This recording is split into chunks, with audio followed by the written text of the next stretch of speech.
Hello and welcome to the big business battles once again. It's election season. The government is in a dilemma whether to announce more SOPs or not. The code of conduct, well, every time during elections, people say that you have to talk about the economy because it's always about the economy, stupid. But this time, what will political parties do? Can the talk of economy be a pivot of the campaign this election? That's the key question we're asking. With the economy in doldrums, which party will risk making that as the part of the campaign theme? As always, a very special panel to tell us how will economy feature in the blitzkrieg that we are already witnessing, whether it's the web, the mobile phones, the kind of hoarding that we will get to see. Will there be another India shining or not? A very special panel as always, Suman Berry, Director General of the NCAER, man from Delhi, but gave us the Mumbai perspective just a little bit. Udayan Bose, the Chairman of Thomas Cook, the corporate perspective, joining us here. Ad Guru and ad filmmaker Alec Padamsee to tell us what will work in the minds of the voter this time round. Thanks so much for joining us. Rajesh Jain, you're the Managing Director of Prachar Communications, the company which could be bagging the campaigns for one of the big political parties in the country. Thank you so much for joining us. Also joining us is Ajit Gulabchand, Chairman of Hindustan Constructions, who joins us via satellite to tell us why he is not so happy with the way economy is being featured in various campaigns by political parties. But without wasting time, let's start by setting the agenda. Suman, very first you.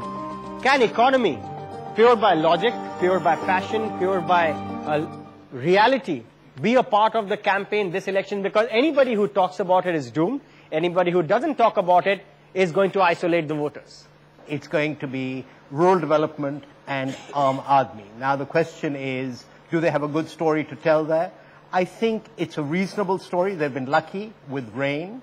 I think they've done relatively poorly in terms of rural infrastructure, but I think that is what they would try and project. I would say that they are actually lucky that this economic crisis happened when it did, because that took the heat off things like oil prices, etc., and also allowed them to suggest that these SOPs now are actually internationally responsible. So whether they will do it or not, I don't know. But I think that there is a reasonable story they can tell. So you think it's going to be no change? Aam Aadmi is going to be the theme. Aam Aadmi ka saath, Congress ke haath ke saath. We don't know what that is going to be, but there's going to be no change because they're going to play up that. Udayan Bose, we're going to be again disappointed in urban India because they really don't have much to talk about. Is that the way you look at it? But the flip side I have to ask you is, which political party or can any political party offer solutions to corporate India today? Well, nobody has solutions, but I think development and growth has to be the only plank on which any political party should fight. Nobody's going to dare do India shining again. So some mention will be made of the growth rates of 9%. You're already seeing that, which government has given 3 years of 9%, etc. Development and growth has to be. When there's so much unemployment, corporate profits are coming down, at that point in time, building a temple surely doesn't resonate with the common man. And therefore, people are looking for solutions in terms of, will I have an employment next month?